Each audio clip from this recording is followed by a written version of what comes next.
J'ai déjà fait 2 vidéos pour parler de l'enfer, en disant que la Bible ne nous a jamais recommandé de prêcher l'enfer, si je dois dire ça comme ça. En effet, c'est une prédication. Parce que toutes les fois qu'on va dire accepte Jésus, on va associer, si tu n'acceptes pas Jésus, tu iras en enfer. Non. Comme je l'ai déjà dit dans les précédentes vidéos, personne ne nous a enseigné ça. Personne, comme Paul, comme Pierre, et que sais-je encore, ne nous ont jamais appris ou eux-mêmes n'ont jamais pratiqué la prédication, si je peux appeler ça comme ça, la prédication de l'enfer. Non. Ça, c'est la 3e petite vidéo, d'accord, pour parler de ce sujet de l'enfer.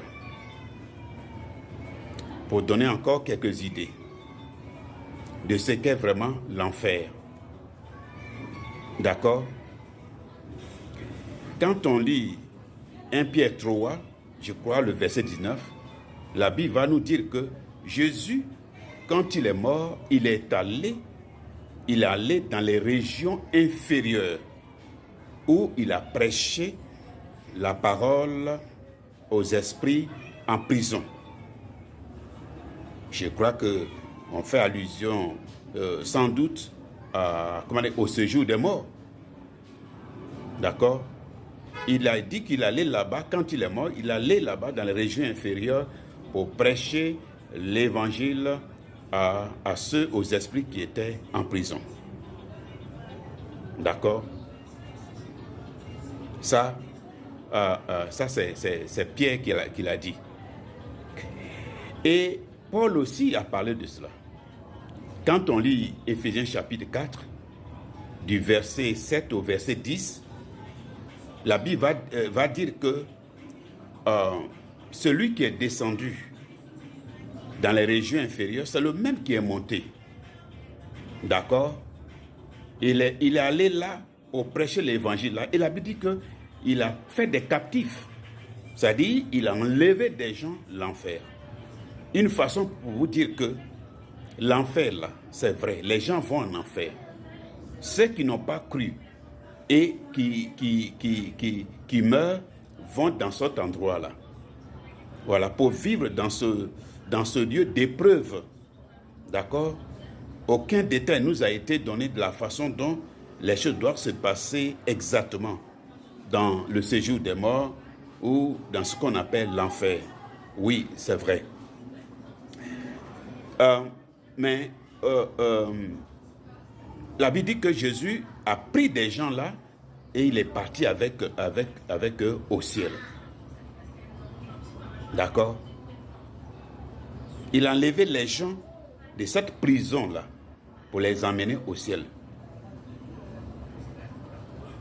J'insiste, cela signifie quoi? Cela signifie que l'évangile ne s'arrête pas, l'application de l'évangile ne s'arrête pas au tombeau. Qu'est-ce que je veux dire? Je veux dire que l'application de l'évangile, la grâce de Dieu, l'application de la grâce de Dieu, de l'évangile de la grâce de Dieu, ne prend pas fin quand quelqu'un meurt. Ah, il est mort, il est en enfer. Oui, mais il est en enfer là-haut. Mais l'évangile est prêché en enfer. Jésus est allé là-bas pour prêcher l'évangile. Mais si ils ont la grâce d'attendre encore l'évangile là-bas, c'est pourquoi? C'est pour être sauvé, non? D'accord? Et la Bible nous dit que Jésus a emmené des gens, il a fait des captifs, il a emmené des gens avec lui au ciel. Donc, je voudrais qu'on abandonne l'idée selon laquelle, quand on est mort, c'est fini pour nous. Non. C'est l'être humain qui est limité par le tombeau, qui est limité par la mort. D'accord? Mais l'Esprit de Dieu va trouver les gens, les esprits en prison. La Bible les appelle les esprits en prison. Si c'est l'être humain qui n'est pas l'esprit en prison, alors celui qui meurt après la mort, là où il se trouve, dans la souffrance, dans l'épreuve là, la Bible l'appelle des esprits, l'appelle esprits en prison. Et justement, c'est là que l'Esprit de Dieu aussi est allé prêcher l'évangile. Et c'est là que l'Esprit de Dieu a pris des gens, Jésus a pris des gens pour les emmener avec lui au ciel.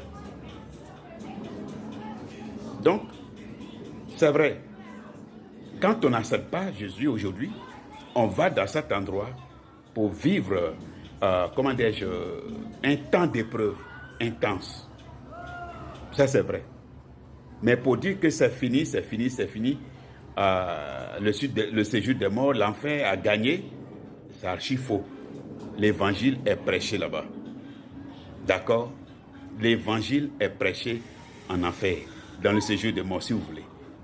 D'accord? Je voudrais que vous le sachiez. Parce que quand vous lisez aussi Actes chapitre 3, à partir du verset 19 jusqu'au verset 21, vous allez voir que le Seigneur nous parle intensément de la restauration de toutes choses. Toute la beauté de Dieu toute la beauté que Dieu a faite et qui a été corrompue d'une façon ou d'une autre, qui a été éprouvée, alors toute cette beauté-là va finir par être restaurée. Cela est très important. Donc, arrêtons de prêcher la catastrophe. Arrêtons de créer la catastrophe. Ce qui attend le monde au final, c'est la perfection, c'est la restauration totale. C'est le paradis. D'accord? Voilà, chose que je voudrais ajouter à ce sujet. Merci.